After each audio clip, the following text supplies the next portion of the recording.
Good evening, good evening, good evening, and welcome to Couch Conversations with the Doctors, where health is wealth. We are so happy that you guys are here with us on this evening. Remember to sign in, and share. Share. We want to say hello to all of our social media families who are out here. And we are here, Couch Conversations with the Doctors. So come on in, share. And as always, we're going to go around the table saying hi to all of our guests all of our co-hosts that are here with us on this evening. I know so many of you missed Dr. P on last week, and he is here on this evening. So Dr. P, who is he's that chef extraordinaire with the daughters. So Dr. P, go ahead on and introduce yourself to everyone that's here. Hey guys, I'm sorry I missed you last week, but I'm back and ready to have a meaningful conversation. Hopefully, we can try to make the community better understand what things are good for their health and what things aren't so good for their health. And so, happy to be back. Wonderful, simply outstanding. To my coworker, Dr. Douglas Graham, who's here. Dr. Graham, say hello to everyone who's here. Hey, thanks, Nikki. I'm a retired physician. I've been working in the congressman's office for the last 2 years. It's really a pleasure and an honor to be here tonight with my colleagues. And I'm going to try and answer the questions if I can. Outstanding. To the urologist extraordinaire, to the stars, the one who says that he never wants any type of accolades, but any man who has an issue, this is the guy who can fix you. That's our very own Dr. Terry Mason. That's a little generous, Nikki, in that introduction. Good I am, God I'm not. So I'm glad to be here as a part of this conversation tonight, and I too hope to be able to answer your questions and maybe even stimulate something you didn't think about. All right. To the man who says I threaten him every week to be here, but he's always on time, that's our very own Dr. James Miller. I'd like to say good evening to everybody. We're happy to be here today. Hopefully we can stimulate some people to go out and get their vaccine. I mean, all the media attention that's coming up and the infection rate rising. We need to make certain that everybody get into action and do what we can to protect one another and protect ourselves. So good to be here this evening, and hopefully we can say something that will be useful for you. Simply outstanding. To the Wolfgang Puck of healthcare, the weight loss guru, that doctor who's a family medicine doctor, but he can get those pounds off you just as well through all natural things. And that's our very own Dr. Tony Hampton. Dr. Hampton. Thank you, Nikki. I'm 100% happy to be here today. I agree with you, Nikki. There's always a reason why we get sick. And I spend a lot of time every day with my patients trying to convince them if they could simply connect the dots between the things that they consume, the things they've been exposed to, the stress they're exposed to, the lack of sleep they're exposed to. And if they can just mitigate those and do better in those areas, then all of a sudden the healing begins. And I'm so happy to see people heal. So happy to be here tonight, loving this time of the year. And I think we have so much to be thankful for as we kind of wrap up this year. So thank you, Nikki. Wonderful. And the congressman was having some technical difficulties only because we are off site today. We did a vaccine and booster event along with the Soul Santa Village, and we're at Excess Tennis, and he was trying to hurry up and get back to the office to make sure he could get on. I want to say hey to Linda Johnson, who's here with us. She says hello to everyone. Want to also say hi to Miss King, who is here. She said good evening to everyone that is also here. Alderman Pat Dowell is here just as well. Want to say hey to all of those great people. We are still right here at Excess Tennis. We are wrapping up, but if you still need to get your booster, or if you want to start your series of vaccines, we are definitely here to help you out. I got some interesting people behind me, just so you know. Are you guys ready for some of the people I have behind me? Is the Grinch still here? Come on over, Grinch. I have some interesting people here with me tonight. So we have the Grinch stuff, and we also have Mrs. Claus in the room. Mrs. Claus is here in the room with us. Mrs. Claus is here. The congressman was out here with all these great people, and him and Walt Whitman were doing what they do best, and that is share love and joy. Because tears the season, and by some chance there's somebody over here poking and hitting on me on the side, and I want him to stop hitting on me. But that's our very own Walt Whitman of the Soul Children.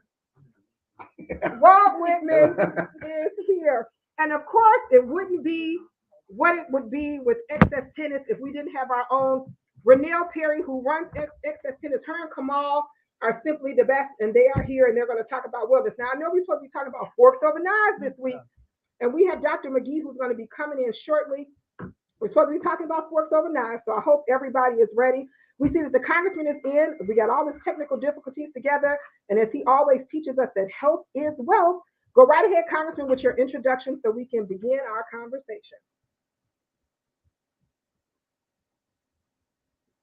Congressman, I think you're muted on that side.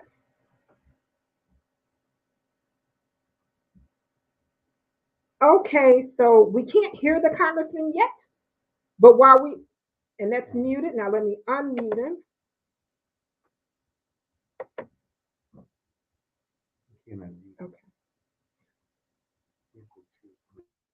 Okay. So we're having just a few more technical difficulties with the congressman. We're going to get those speakers up and working for him. But while we're waiting for him to get his speakers up and working, we're going to ask if we can have we have a special guest here who just wants to talk about holistic health really quickly. And she works along with Dr. McGee at Premier Health. So she's going to come on and tell us that's Mrs. Claus. Come on in, Mrs. Claus.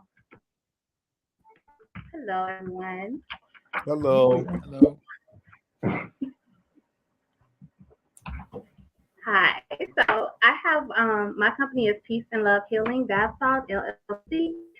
I have all natural organic products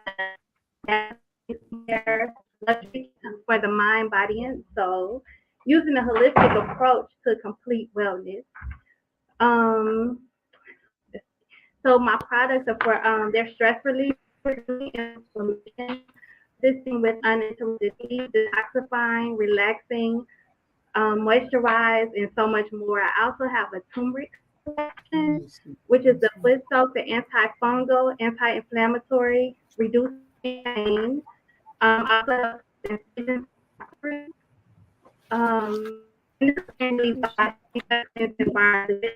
endless. I'm actually partnered with Dr. French Wellness, located at 1301 East 37th Street in Big. And so yeah, so people do walk-ins. I help with the patients. I'm in the lobby usually, set up with my products. And Quench Wellness is also a local retailer of my products. So one more thing about it, sorry. With that, through my company, I also help with cancer awareness, domestic violence, and Alzheimer's awareness. Well, thank you. I really want to just comment and just emphasize how important it is to ensure that you just don't focus on diet. If you just focus on diet and you don't address previous traumas people have experienced, if you don't address people's emotions, you're really not going to be able to engage them, because they're going to be trying to recover from those things and heal for those things. And we as clinicians have to address that as well. And then we have partners in the community who have the ability to support your journey, rather it's through their products, rather it's through their therapists or their coaching. We all need that. And in order for us to be successful, we have to be coached. Sometimes we get coaching from our spouses. Sometimes our kids give us a little coaching. Sometimes we get it from the people that we are being supervised by, or sometimes even I get coached. Today I got coached by my medical assistant. She was trying to coach me and help me to stay on task. And we were working as a team, buddy system, back and forth, and we knocked it out. Today is one of those very good days, and I couldn't have done it by myself. So I think anybody who's watching, to do some self-care, look at your life and say, what are the things that are keeping me from achieving my goals? And it's kind of funny, because one of the books I read recently called The Big Leap. It talked about how we literally sabotage our happiness. Like it's almost like we have this level, right? And I'm here, I'm comfortable, but if I get too happy, I'm looking for something to be unhappy about. That's almost like a disease, right? So we have to learn how to recognize it's okay to be happy, it's okay to be okay, and no matter how you grew up and no matter what struggles you've had, being happy don't mean something bad's about to happen. So I think that we have to be constantly coached to help us through those moments where we struggle. And I think the young lady, the things that she offers is an opportunity for us to say, hey, here's something that's going to be beyond just what we talked about today, diet. Here's something that'll help you maybe have the ability to change your diet because you've dealt with those negative emotional, those self-limiting beliefs that you've had in the past. So I think that's really important for anybody listening. This is not no one size fits all. It's about looking at all the elements of your life and trying to figure out which element you need to work on so you can achieve your ideal state. Okay, so we had a few technical difficulties, and Dr. P, I got somebody here who's going to say hi to you. She can't wait. Is that?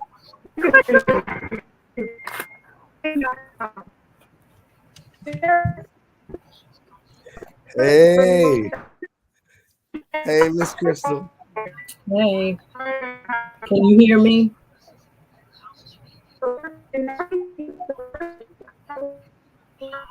Yeah, we can hear you, but it's a little broken. I think the internet's a little sluggish right now. Okay, so you can hear, so the congressman.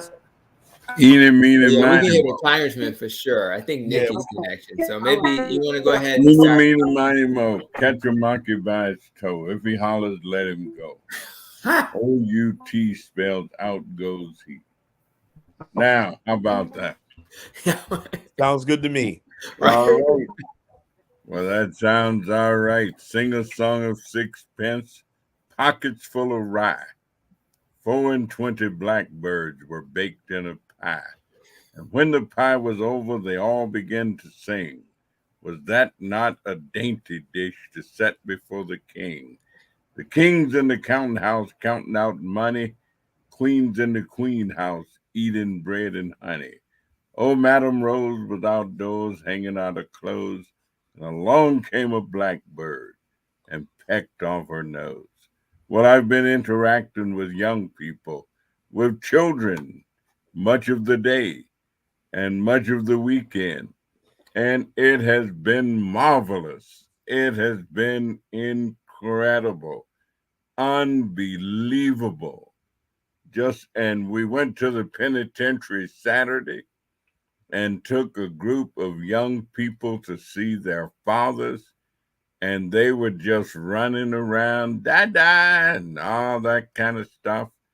People got emotional. There were men crying and all that kind of stuff. I said, "Let me get out of here.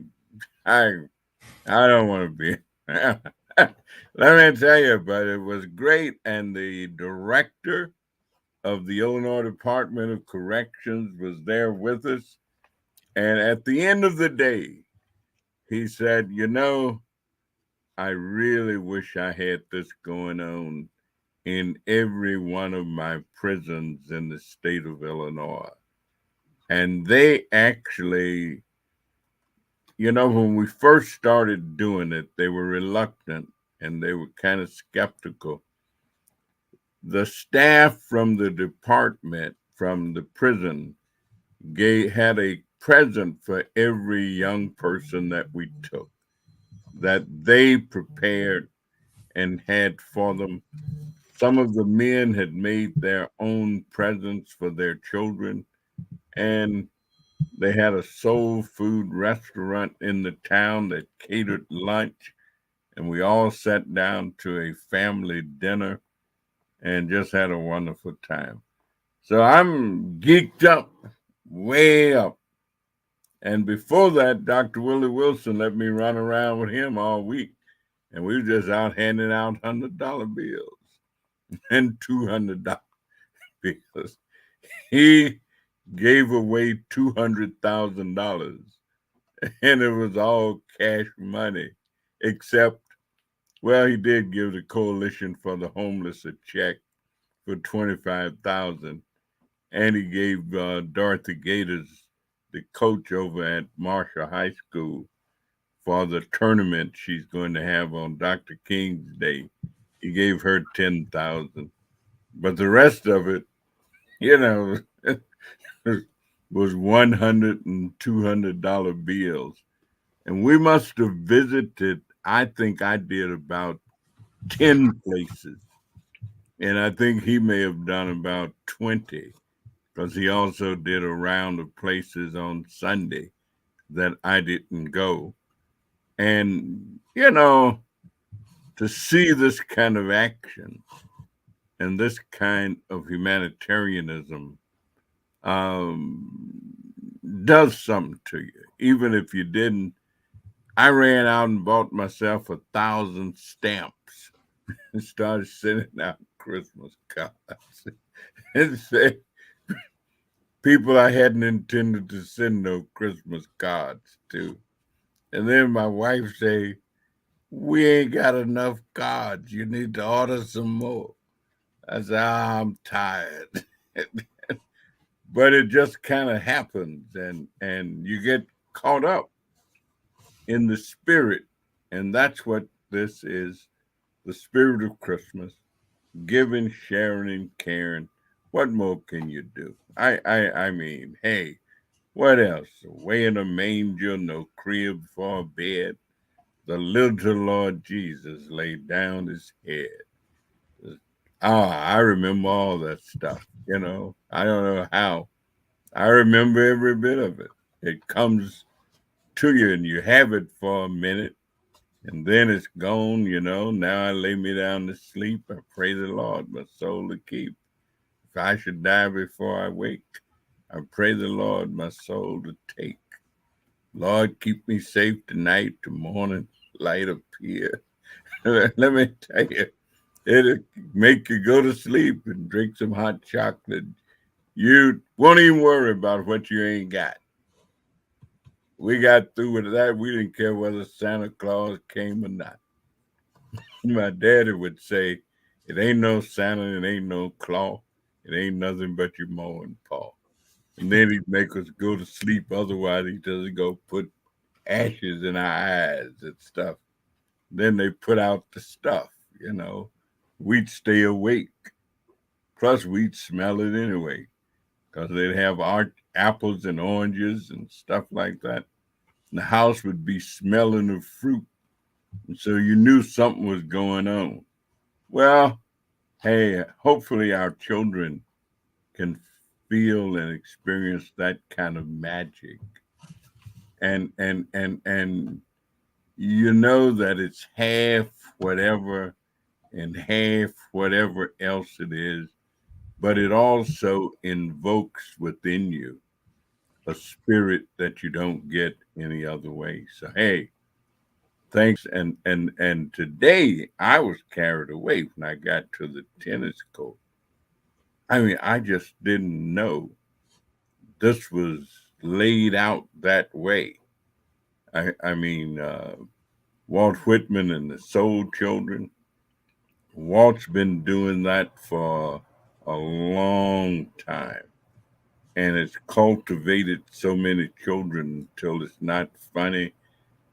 Saw Reverend James Meeks. Reverend Meeks and I went to Korea together about 15 years ago and hung out. And I always say that's where he got the idea from, because we went to the largest church in the world. And I said that's where he got the inspiration to build this great big church and center that he has built out on 114th Street, the Oyo Full Gospel Church. On a Sunday, they then were ministering to about 200,000 people because of the way that they have it organized and the way it's set up. And they had church in their main place in 36 different languages. And whatever language you would buy into, that's the language you would hear. So please, let's hear about medicine, science, because this stuff, this magic, sometimes is just as good as medicine. Well, Congressman, I would argue that what you just described was medicine, because so much of what we do involves sort of a clinical scientific aspect. But then when you realize what real healing is, it really is much more holistic, much broader. And so it ties into what Dr. Hampton said earlier, that mental healing, being able to recognize some traumas that's happened to you, but not necessarily dwell on that. And the event that you had that brought those men so much joy, and then brought the kids and the families, So as we know, when we treat our patients, we're never treating just the person. We're treating the entire family. And to get real healing, we do need the buy-in of the entire family. So that was a remarkable thing you did, and I just want to commend you for that and for this venue and everything. And I had my shot, not the shot, I had my test today. I ran by the Miles Health Center and say, I understand that I may have come in contact. Not that I know I've come in contact, but just in case. I went by, they took my blood pressure and stuff and treated it like I was really, having a total visit. They checked me out and, did my blood pressure and everything. Then they stuck the tube up my nose and they say I'll know tomorrow whether or not I've been touched. And so every aspect of it is just a part and as good as the other aspect. So I want to thank the docs over at Mile Square because they looked after me very quick. I never missed a beat. And all the other folks who kind of made sure I didn't have to stay there too long. Nikki, you might want to look at the congressman's microphone because I don't know if everybody else is hearing the feedback, but it's like there's a feedback and echo. I'm gonna make it stop. Stop. I think you just did. The Bible say, "Ask and it shall be given; seek and you shall find." So I'm gonna ask it not to do it. We used to be able to just hit on it. That would take care of whatever was going on. Well, let me ask a question. I see Nikki may be having a little shot of trouble herself. Mm-hmm. During the holiday period, I also spent Saturday night after we got back. We had a reception for our recovering group. That is, we have a group of people who are recovering from whatever it is that they are recovering from. And I am told that sometimes during holidays that people who make use of external stimulants sometimes experience some special needs that the holiday period brings on for them, especially if they're not in contact or in close contact with family and friends during this period, and it may cause them to overindulge. Is there anything to that? Or? Yeah, no doubt.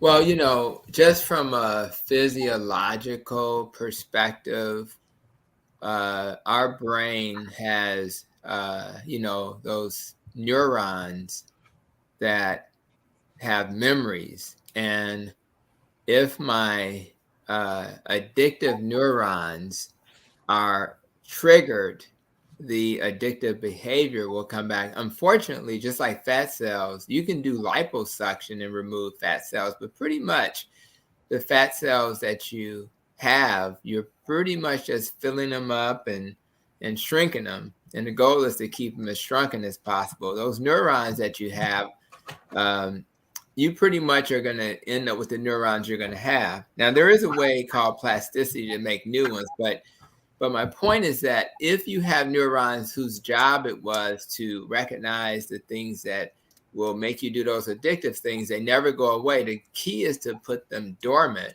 So if I'm triggered by Dunkin' Donuts, I need to maybe take a different route. If I'm triggered by a certain neighborhood to have certain behaviors, I may not want to hang out on that corner I used to do those behaviors.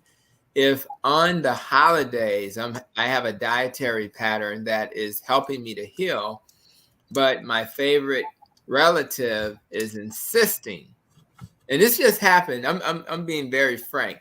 My wife was in a play just this weekend. It was called Mika Scrooge, and she was her first play. I'll probably share that on social media tomorrow, but she was able to be in this play. It was great. And then my mom sat next to me, and she said to me, she said, I'm going to be making some spaghetti. As they say in the hood, some getty. And she said, I know you normally don't eat that, but you can eat just a little, can't you?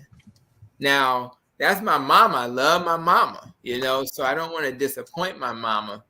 But the point of it is, if I have a addiction, a processed food addiction, and I've been doing a great job, and then all of a sudden the holidays show up, and these people who you love, including your mama, is encouraging you to eat the sweet potato pie and the dressing and the macaroni and the spaghetti, and then that may trigger you because of those neurons, and all of a sudden the neurons light up and say, hey, that's not going to harm you.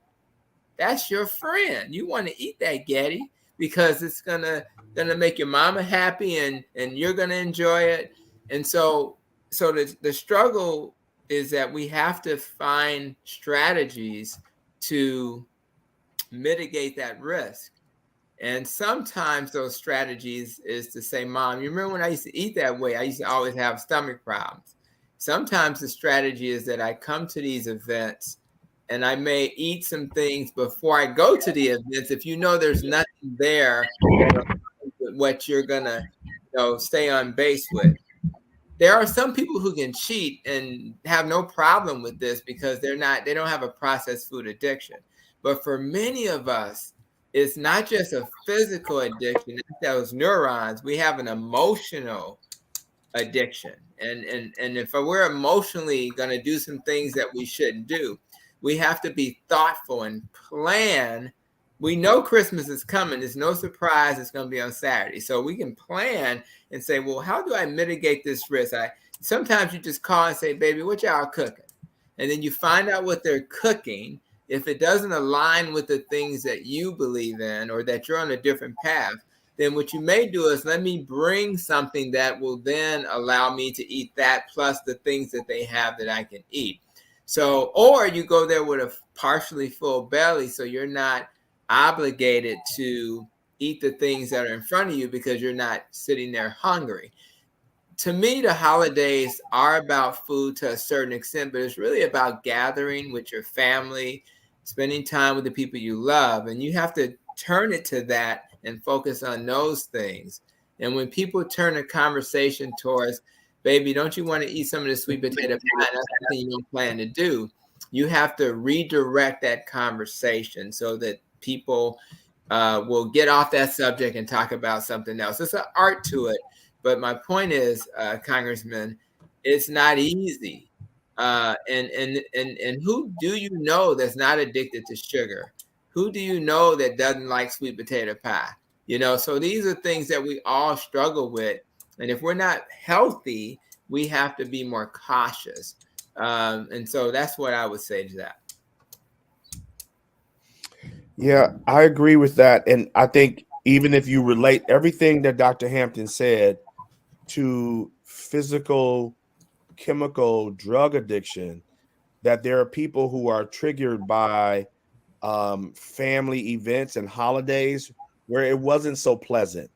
And to get through those holidays, people had to use hardcore drugs and alcohol in order to manage the disappointment and the harsh feelings that happened, right? The drunk uncle and the drug addicted dad or whatever, or mom.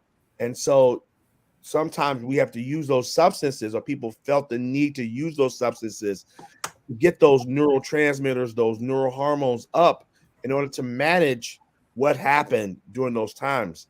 And so, like Dr. Hampton said, you have to make a calculated risk. And sometimes it may mean I can't go over there. Like, I mean, I literally can't go over there because it's going to bring back feelings that's going to make me desire the things that help me to manage that, i.e., the external sources of that's going to raise those levels of dopamine. That's our feel-good hormone, neurotransmitter. And so if you have to, you just may have to, now I know Tony can't avoid going over mama's house, but Uncle Junebug, I can't be over there if you're going to be, doing things that's going to trigger me to make me want to have to drink alcohol or use drugs in order to manage what happened with us. And so, but on the other hand, from a clinical perspective, I think it's important that people go to their meetings, from an addiction medicine perspective, especially during holiday times. That's when people lower their guards. Go to your meetings, stay on your medicine. If you have a heroin addiction, stay on your methadone or Suboxone. If you have alcoholism, stay on your naltrexone. So you want to keep your guards up and have a high, high barrier to avoiding events. From addiction medicine perspective, we say people, places, and things, right? So if you're in the place, you're around the people, and you're around the things, you're at risk. And so we want to make sure that you're looking at things from a realistic perspective. And while we can't relate spaghetti and drugs, but we can say the motivation sometimes, people want you to do what they do, right? And I don't want you talking about cauliflower right now. I want you to talk about spaghetti and black-eyed peas, and so nothing wrong with black-eyed peas, but ain't nothing, and ain't nothing wrong with nobody black-eyed peas now.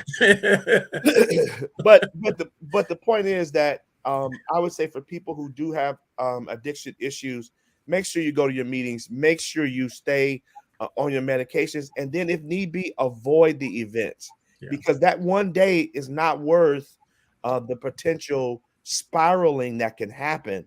It can end up either landing you in the hospital, or even worse, a potential overdose. Yeah, one of the other things, which is a lot more simplistic, is that I think we often use our time in a such way when we're dealing with things on a regular day. We have a schedule of things, of events, of time that we're going to do certain things, and the holiday breaks that up. Because the time schedule changes. We're thinking, especially the Christmas season, when the holiday is not just one day. It's gathered around a couple of weeks, and so people have a lot of time to sit and to think and to really just to deviate from their regular process. Even when people are working, they get off early to go shopping or to go do other things, and these are things that get them off of their routine. And it is the routine that they established that has helped them to be able to overcome some of their weakness and some of the things that have put them in a bad situation. And a lot of time people fall off the wagon simply because their routine is broken and they find themselves with extra time and they don't have anything to fill that time. And suddenly they find themselves falling back or being more susceptible to falling back into something that they used to do because it kills time. And so just simply making certain that even though it's the holiday, that you keep some kind of schedule, and that you feel the other time with, even though it may be not be work, it may be things that you're going to enjoy, but fill it with things that you can control, things that will help you to avoid from falling back into the things that caused you issues and problems. One more quick thing. You triggered me, and I was about to sing "You Better Think About What You're Trying to Do to Me." Don't have me singing tonight. and I want to say that to say this. I'm thinking about what Brother Pete said about spiraling, and let me give you one more example of what I remember from the past. So when I would eat my mom makes the best dressing. And I think all of us feel that way because you eat what you are exposed to, right? Mm-hmm. And it is so good. And I know she wants me to consume that when she makes it. She'll probably not make it for Christmas, but certainly did for Thanksgiving. And my mom and my two boys consumed that delicious dressing. And in my brain as a physician, I don't see dressing. I see bread, flour, and processed food. That's how I think, because I'm in a different place right now. But all they see is, ooh, she makes some really good dressing. Now, when I ate that rich food, people say, well, why are you so committed and dedicated and consistent? And what they don't understand is when I eat that kind of rich food, sometime between 1 and 3 in the morning, I'm going to have a stomach issue. And I may spend anywhere from an hour or longer dealing with my stomach issue. And it's almost like you're asking God, please end this. And then every single holiday, I would still consume these foods and be sick. So if you don't, so that's my version of spiraling. So when you want to ask me, why am I so dedicated to not only help other people, but to not be sick? It's because I have a memory that reminds me. So when my neurons that are triggers that make me want to eat these things, I also have the ability, which is what I want you guys to do, is when you see those things that trigger you, don't forget about the negative impact those things have had on your family, whether it's drugs or alcohol. Do you remember when you got drunk, what kind of fool you was acting and who you harmed and the things you did that led to harm in your family? We don't want to forget about those aspects of our triggers and addiction. So for me, it's a diet issue. But please, I never had an obesity issue. I never had diabetes, but I couldn't, my stomach wasn't right. And I just got tired of having a stomach that wasn't right. So in 8 years since I've been eating this way that I eat, I may have had one day. And it used to be like every 3 months. So you can't want to go back to that. And you got to want your new version of yourself. And you got to say bye to the old version. Tony, to pick up on the part about the old version of yourself, I changed what I did in terms of religion and everything else many years ago. And when I went into the Nation of Islam, I didn't celebrate Christmas anymore. And then I didn't eat pork anymore. So not only just for the Christmas days, but New Year's, there was always chitlins, and there was always all that other stuff that we had. And I knew that it would, I know I wasn't going to eat it, but at the same time, I did want to at least come by the house and say hello to folks. The other thing was that, and I'm doing it this year, is I'm really decided that as unpopular as this is going to sound to everyone probably sitting here, as well as what I do, is I have a feeling, I have a compulsion to really talk about what the holiday is and what happened. It wasn't, what all this stuff, all the material stuff is not what it's supposed to be. We've been conditioned to make it that, but that's not what it's supposed to be. And so what I do, Congressman, you'll probably appreciate this. I go back to Matthew, And I go in the book of Matthew and we talk about it. I said, well, okay, if you want to get money, this is what we're going to do. Y'all need to read this, because all my grandkids, with the exception of my great granddaughter, can read. And I'm going to say, here's the cash prizes you're going to win. But I have questions. You got to be able to tell me, who was Herod? Who was King Herod? And what did he do? And who was Mary? Who was Joseph? Who were all those people? And how did those things come to be? And what was it, and why was it that Joseph and Mary had to leave?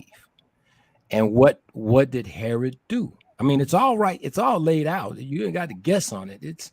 I see Rep Miller up there shaking his head. But if we don't take the time to tell the truth, how many generations of children are we going to raise in a lie? And yes, it's nice to get things, but you can get things anytime. You don't have to wait for those days. You can wait. Birthdays are good. Other days are good. But and this is my own opinion, but I just think it's important that we don't 100% continue in reinforcing this untruth and supporting the paganistic, and I don't mean to be diminutive of anyone's celebration, and I don't want anybody to take it that way. But there is we as adults have a responsibility, because for many people they won't have that. This has been a tough year for a lot of people, and we need to just be grateful for the things that we should be grateful for.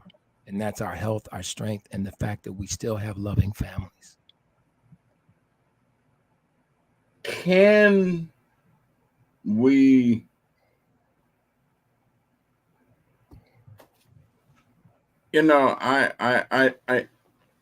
I don't ever remember having a bad Christmas when I was a kid. I remember my sister had a bad Christmas one time because my father had kind of promised us a bicycle, and he didn't have enough money, or he changed his mind, or whatever it was.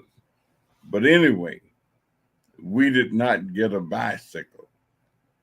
And it just broke my sister's heart. I mean, she was just angry for at least a month. And I just kind of took the position, well, we didn't get a bicycle. Plus, it was hard riding the bicycle in them dusty roads and stuff anyway. But she took it real bad. And so there are things that people internalize. And by doing so, like, I like the idea of asking a blessing before I eat. I'm saying it ain't no big. It ain't like I'm scared the food gonna be poisoned. I'm gonna get food poisoning if I don't. But to me, it just kind of adds another little thing to it in terms of being conscious enough to know that I'm fortunate to have whatever it is that I've got, because there are so many other people who don't. I mean, I often will ask the blessing and will say, there are millions of people in our world who have an appetite but no food. Then there are millions of others who have food but no appetite. And thank God I got both, or whatever, kind of humorous in a way. But nevertheless, it's true, because there are lots of people who have food, but they can't taste it. and they don't feel like eating it. And then there are others who don't have that. And so this business of some way of trying to create the humanity of our existence in a way that we seemingly have lost a great deal of. And if you're not taught it, then there's no way that you can really feel it because it's not part of your being. It's just simply not a part. And I don't know how we get back. People have been arguing lately, a lot of conversation about what is the problem with the violence we are experiencing and the violence that many of our children, taking people's cars, carjacking, or groups of people going into shopping centers and kind of taking stuff and leaving out and daring others to be in pursuit. And we don't like the idea of seeing it, but do we know how to stop it? I mean, what can we do other than trying to teach these values as individuals are coming into the world that would suggest that you never ever would do? Like, I see kids who talk a certain way to their parents, and it never ever would have occurred to me to talk that way to either one of my parents. Not because I was afraid of them, because I really was not afraid of my mama. We was kind of afraid of my daddy. But my mama would tighten you up and be laughing all at the same time. But she just do it. She say to get your attention and stuff. And so she said, I ain't mad with you, but I'm just figuring that you got a little unruly. But the respect question, we were taught in Sunday school, honor thy mother and thy father, that your days will be long upon the earth. My mama would say, because if you don't, I'm going to kill you myself. And I know your days ain't going to be long. And so that would be kind of funny, but we knew she meant it. Is there anything wrong with that kind of teaching? Well, I'll say something real quick. When you asked the question about, we've been having a lot of conversations about the violence and things of that nature, and I see Mike McGee has joined us. But one of the things that I, from my own personal experience and from what I've learned collectively from being involved, having to sit there and watch parents and other people come into the county trauma unit and have to tell them that their child didn't make it and things of that nature. But I can say this much. One of the things that's different today than then is my parents were parents. And a lot of these children, I don't believe, have been properly parented. That is, and when I say parented, I was parented beyond my biological parents. I was parented by everybody that lived on that block. I don't know if those communities exist the same way anymore. But, it does take a village to raise a child. And every adult on that block had the right to ask me if they needed me to do something for me. And I grew up in Inglewood at 69th and Low. But that's not the case anymore. And children are receiving instruction not just from their biological parents, even if they're there, but they're getting instruction from they showed, like they showed on Channel 2, about these 14 and 15-year-old, 16-year-old kids doing carjacking. And one young man talked about he learned it from a Grand Theft Auto, watching that video, and he went and did the same thing. And the girl that said, well, you know, sometimes if I need a ride and I ain't got no way to get there, I look around and see and check the traffic patterns and look for the police, and then I jack a car. I'm just things that we just never would have thought of. That's all I'm saying. It's not something that would have entered into our mind because our structure was such that that wasn't something that we even had as an option to think about. And nowadays, because of even parents that are trying to parent, they're in competition with Facebook and Snapchat and all of these other things where children are getting and absorbing information that is not really, they're not really ready for and can process properly. So I'll stop right there because I said I'd be brief. Well, I think you said a mouthful, and you raised some really, really significant issues here.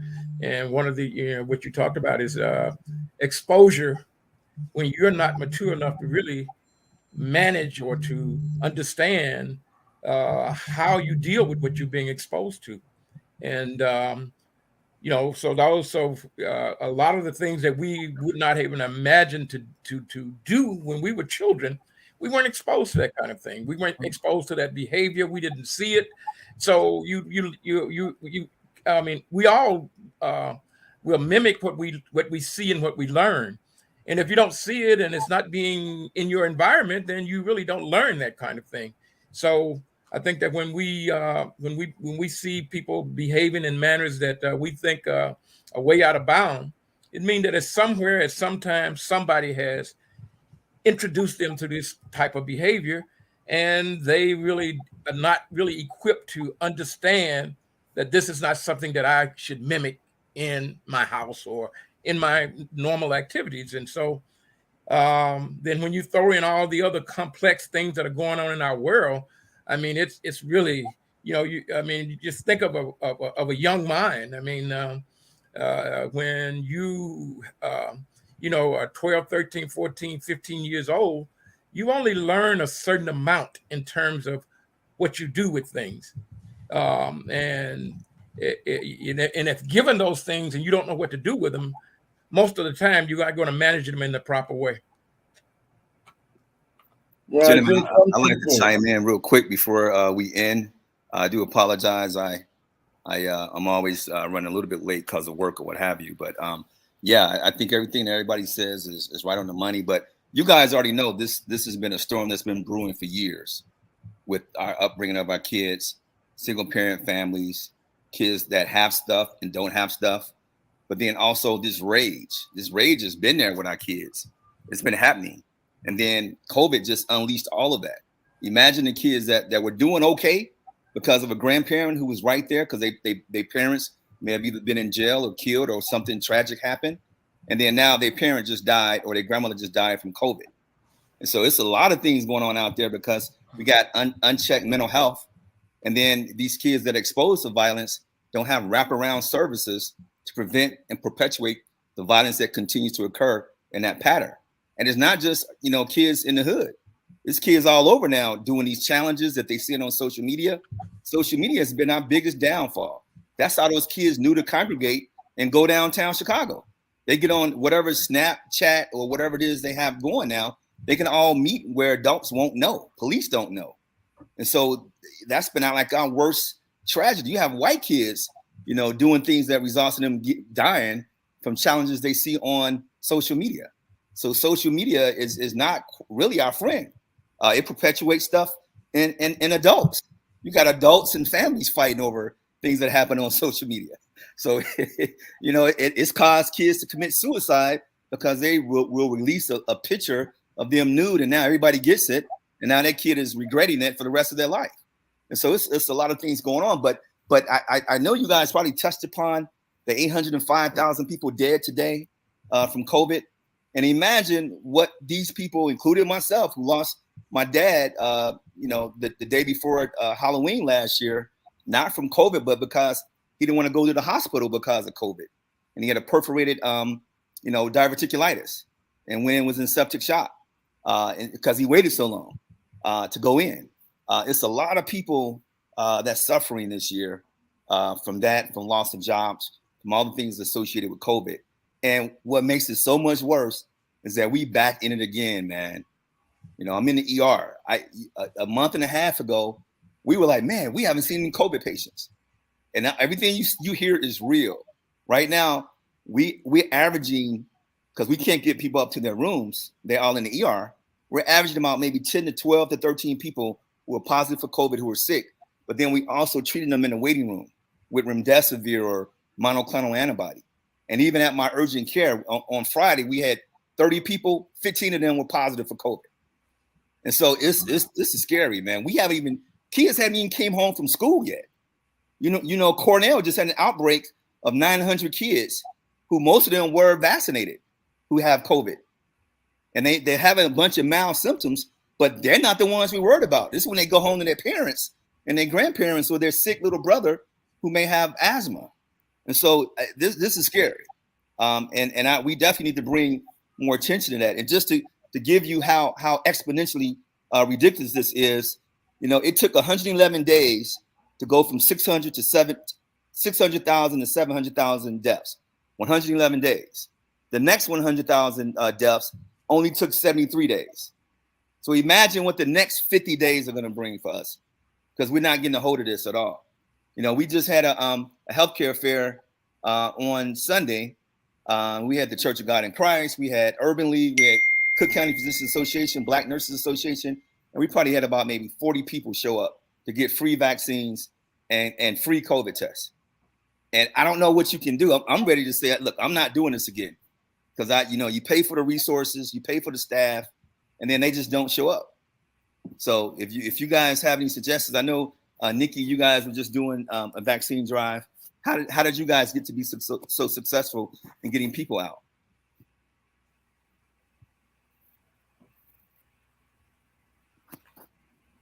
Nikki, did you hear that? Oh, yeah. Well, I'm having so many technical difficulties. I really want the congressman to answer. Okay. I didn't want to start talking and then we break up.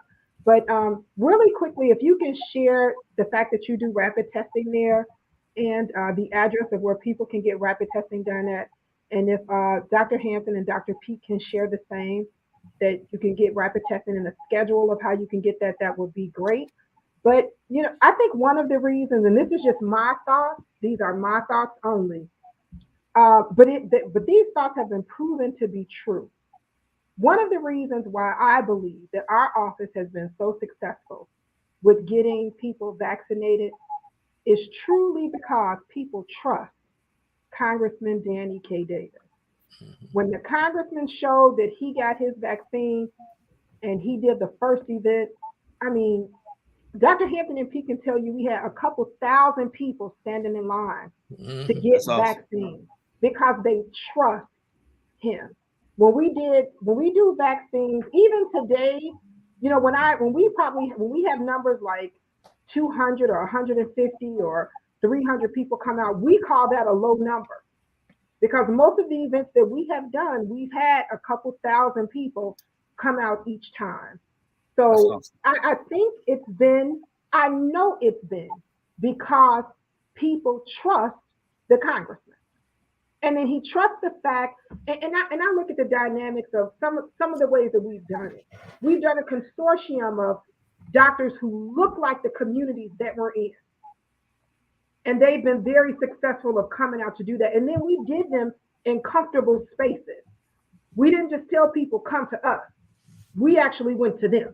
When we went to Rising Sun Church on the corner of Chicago Avenue and Central, we had almost 2,000 people who came from 800 North at Chicago Avenue all the way to 1,500 North at North Avenue, blocking the street, waiting in line. And I know that that's because they trust the congressman. And one thing he did, he walked that line.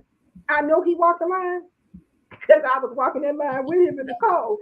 He walked that line. He talked to everybody in that line. He shook hands with everybody in the line. If you were afraid when you were in the line, he stood there and told a joke with you. He put people at ease in a different way. And that's one of the reasons that we've been so successful. And the fact that Pete and I started these conversations with the Congressman's blessing.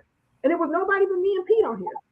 And when people saw that we were serious about what we were talking about and that we were really trying to save lives, and when Pete showed his arm and Dr. Hampton showed his arm and Dr. Mason showed his arm, and when people came out and saw Dr. Terry Mason drawing up vaccines, or they saw at the door saying, "Come on in, have a seat, where you want to go," people just kept coming, and then they started asking us. Dr. Mason didn't overdose anybody, did he?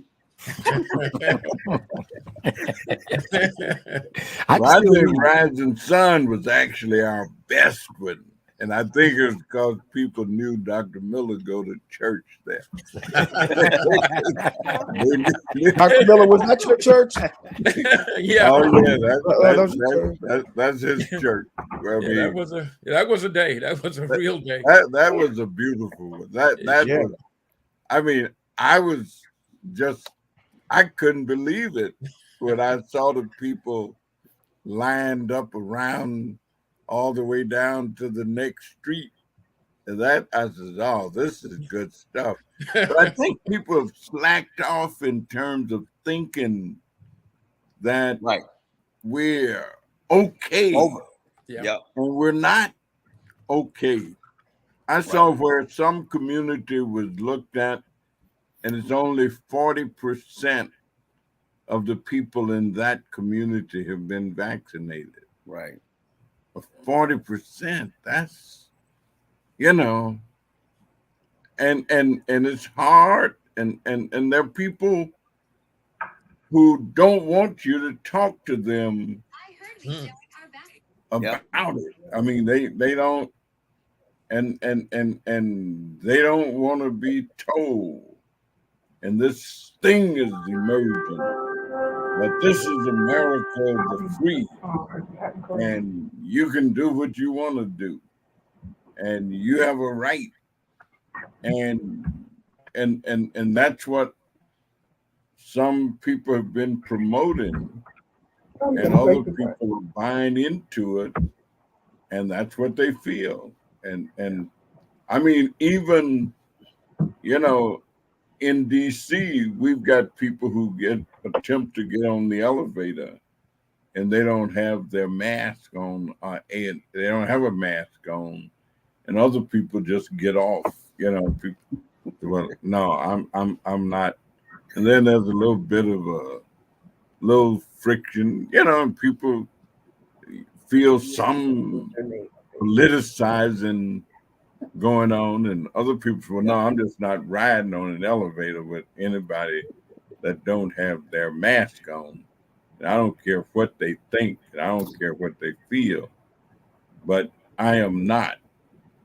Now, of course, we can't go on the floor. The rule is you can't go on the floor without your mask on.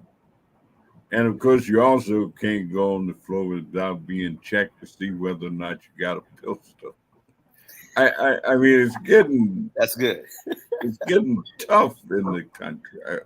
I mean, our country is so divided right now, and it really is. I'm saying there are a lot of people who think this is just some television commentators, some prognosticators saying this and that. Like, I feel so let down in a sense right now when Senator Manchin said, "You can forget about this Build Back Better with me. I ain't voting for that. You can count me out." Because there are so many good things in that legislation that would help so many people, and then would help the total economy. I'm saying, I'm not an economist. I never really studied economics, but my theory of economics is that if you've got money circulating in a community, in an environment, that the circulation of that money is like the circulation of blood in the body. As long as the blood is circulating in your body and getting to all parts the way it should be, you're pretty healthy. You're okay. But if it's not, and you got blood clots, you hurt. Or you got too much on one side, not enough on the other side. Or it's not getting from your heart to your toe. Then something wrong with your toe. And so I think this stuff would just be good for the economy. Jobs for people. People can work. People can go and get their kids. Can you imagine what it would be like for every 3 and 4-year-old child in this country to have access to early childhood education? Every child having access to early childhood education. There are many kids who never get any of that. They don't, and so they start off behind from Jump Street, and they hungry, and they didn't get the nutritional stuff they needed to get. And this guy is blocking all of that for all these people based upon what? I don't know. And so it disturbs you. But of course, our process is our process. And that's the only way it happens. And right now he's holding the cards. He's got the country in his hand and saying, I ain't gonna let go. And there doesn't seem to be anything. I understand he's not even returning the president's calls. He said, no, I don't want to talk to the president. Tell him I'll call him back. There's nothing else he can say to me that's going to get me to change my position or change my mind. But that's America. That's our country. My country, 'tis of thee. And even as bad as it is, it's better than most other countries. Because there are other countries that don't even have the vaccine, where 10, 15% of the population, and they can't get it. And so I can imagine what they feel like and how they feel. And we've got laws, of course, that protect. We've got intellectual property rights. And so if I got some Moderna stuff and you ain't got no money to give in exchange for it, I can have it, but that don't mean you're going to get it. So. Yeah, Congressman, everything you said is 100% correct. For people who are not looking to go to a outreach event for vaccines, you can always come up to our facility. We're doing vaccines. We have all of them. Really expressing to do the Pfizer and Moderna. I guess they're saying J&J you want to try to stay away from now if you can, because it's not as efficacious for preventing Omicron and all the other variants. We're also doing, we do PCR as well as rapid, 10 to 15 minute rapid tests. And we're going to be doing in the next week, we're going to be doing saliva PCR tests, which is 99.9% effective and sensitive. So we're doing that right at we have our own molecular lab. So we're doing them right now in our own lab at Premier at 1301 East 47th Street. Is there a charge? No. Well, they want you, if you have insurance, they want you to give your insurance information. But if you don't have any insurance, You don't have to pay anything. And even with your insurance, there's no out-of-pocket costs because it's all covered by your insurance anyway. Hey guys, I know the screen says Nikki Harvey, but this is actually Renelle Perry, Program Director at Excess Tennis. And I just really want to comment on a question that was asked before about why our events have been so successful here. And one, I want to say shout out to my favorite Congressman, Danny K. Davis, because every time that we have asked and partnered in conjunction with him, we've had a great turnout. And Miss Nikki Harvey is being very bashful. We know that's not Nikki, but literally, we had people today that got the vaccine because she talked to them. They had questions and she was able to answer them. And so I think this gentleman said, I got my booster shot today because of Miss Harvey. I literally saw her hold a gentleman's hand that was nervous about getting it. They was about to walk out. And she said, it's okay, I got mine. Look, I'm gonna sit right here and I'm gonna hold your hand while you get this done. And so it's that type of empathy and concern that's made it so successful. And I know, we had probably about 600 or 700 people today. Half of those people either got a booster or got their first shot today. So again, thank you so much to my favorite congressman and to Ms. Harvey here, who whenever we call, they have answered our needs. Well, thank you to one of the very first families that ever supported me when I decided to run for public office. Renelle was a little girl.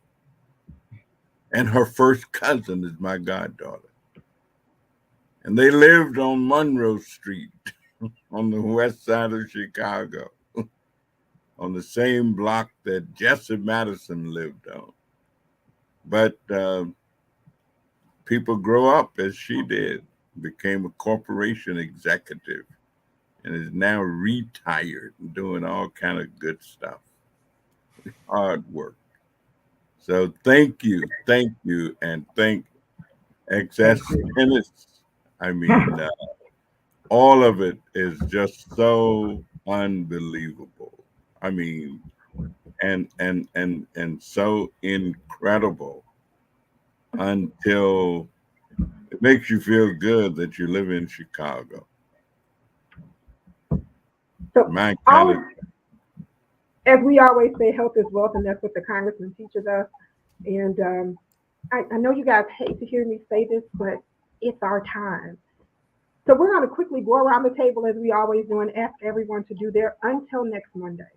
So I'm going to start with my coworker, my very own Dr. Douglas Graham. Your until next Monday. Well, thank you, Nikki. For me, this is kind of the season of hope. And I'd like to carry into this week and next week the hope for next year. And that we'll begin to address some of these issues and come to a more peaceful resolution than the ones we have right now. I'll read it up. All right, Dr. James Millard, your until next Monday. My until next Monday is simply this. This is the season of giving, and God gave us the greatest gift. Now, there are a lot of gifts that we can receive and gift that we can give. And I think that the vaccination is a gift. We don't, as Dr. McGee said, you don't have to pay spend any money out of your pocket. You just have to make yourself available. And so we wished and we encourage people to go and get these gifts. And in turn, you're receiving a gift, but you're also giving, because now you're less likely to cause as much of the spread of this virus that you otherwise would if you was not vaccinated and got sick, and you're going to burden down the healthcare system. So during this season of giving, let us give. And one other thing that I think Dr. Mason spoke about is in our past that we were a community, we were a united front, and he said that it takes a village to raise a child. And this is the same thing. It takes a village of us to be able to combat and to overcome these problems that we are in. So we just have to stick with it, and we have to continue to be encouraging to one another. And that's the only way that we're going to be able to get beyond these times and difficulties. I know that it can be disappointing that, we think that we're out of the woods and then we look around and there's something else seeming to be grabbing us. But let us not be get too disappointed, and let us continue to unify ourselves in our efforts and our encouragement of each other. Even though somebody may not be behaving the way that we want them, we just got to encourage them to do what's right. All right. So our very own Dr. Terry Mason, you're until next Monday. I just want to first of all continue to pray for Congressman Davis for the work that he does and that he leads, and that he is a man that leads by example. And that's one that we should all look at. And I applaud him for it, and I thank God for allowing him to do it. And also, Nikki, to work with him to do the things that you do, and then to have Mike McGee on, because that's a hardworking brother, and it's not easy doing what he does. And I appreciate you, Mike, for what you do. But I also want to let people, again, I just want to say quickly, taking a vaccine is not your individual decision. I just want to underscore that. It is not an individual decision. In a public health emergency like what we have right now, the only defense we have is creating a hostile environment for the virus. And the only way we create a hostile environment so the virus can't multiply itself is to get vaccinated. So when you make a decision not to get vaccinated, you're not just making an individual decision. You're making a decision to run the risk of harming many people you know and some you do not. And so we have to use our sense and our sense of community to understand that either we're going to get through all this together or we're not going to get through it at all. Because the virus is going to continue to do what it does. It's going to continue to mutate. It's going to continue to, and as long as it doesn't have a hostile environment, but an environment that helps that virus grow, it's going to continue to do that. All right, Dr. Mason. To our very own Mrs. Claus, who is here with us tonight at our vaccine event, her until next Monday thoughts. Hello. My until next Monday thoughts are to be kind to yourself. Care is very important.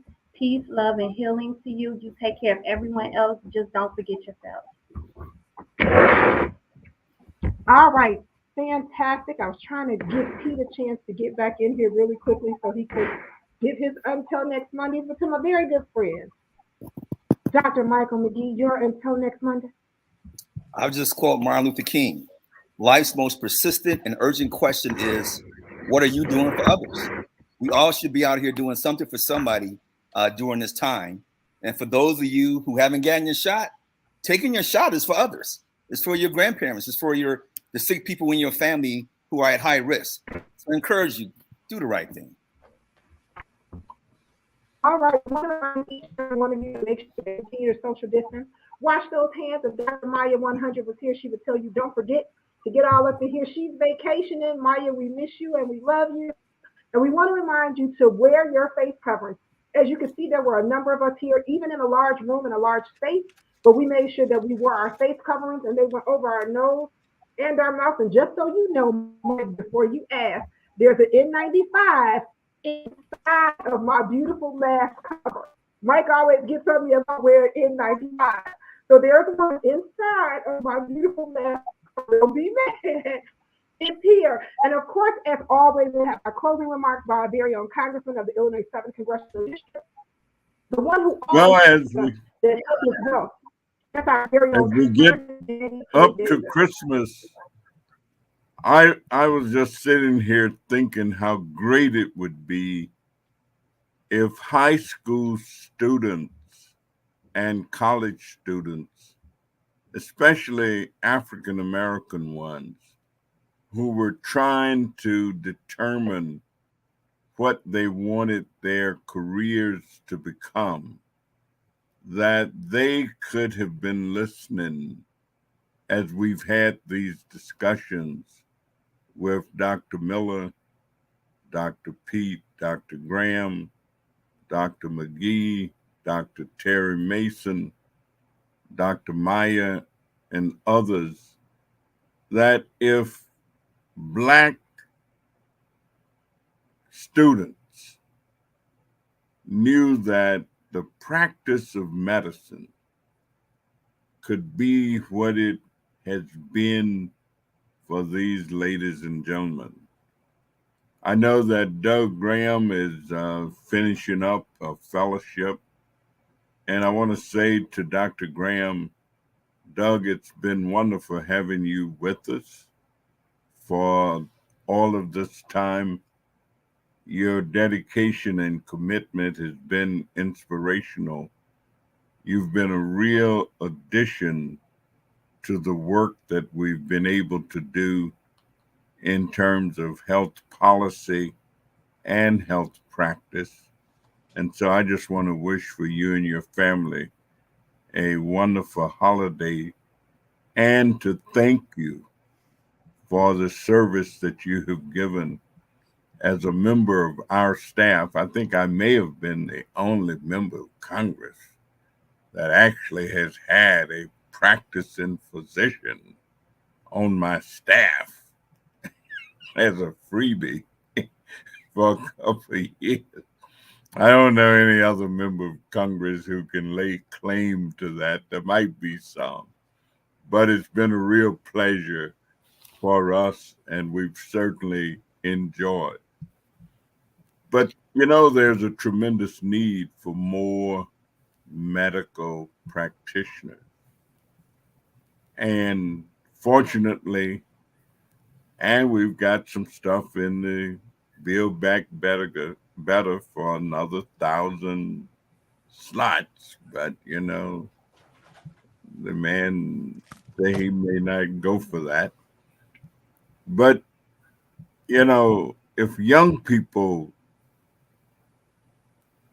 have heard and could see what the practice of medicine could be and bring, I'm sure that more of them would decide that it's worth the effort to go through whatever it is that you have to go through in order to get to that point. So I just thank you, ladies and gentlemen, for being the inspiration as well as the conveyance of knowledge and information that you've done for us the whole year. And I don't think we could have a better hour spent than the hours that we have spent on Monday evenings. So I simply thank you all, wish for you and your families a happy, peaceful holiday period, and we look forward to seeing you next year. Nicole, let me thank you for the shepherding of this process that you have done. We have had outstanding stuff. Any way you cut it. If I was giving out awards, I'd say we ought to get the Oscar. But that's not, just don't eat any of that stuff that Dr. Mason wouldn't recommend for the holidays. Have a good week. And thank you all. It's been great, and thank you so much. Happy holidays. Good night. All Happy right. holidays. Happy holiday. All right. Yeah, just go right ahead.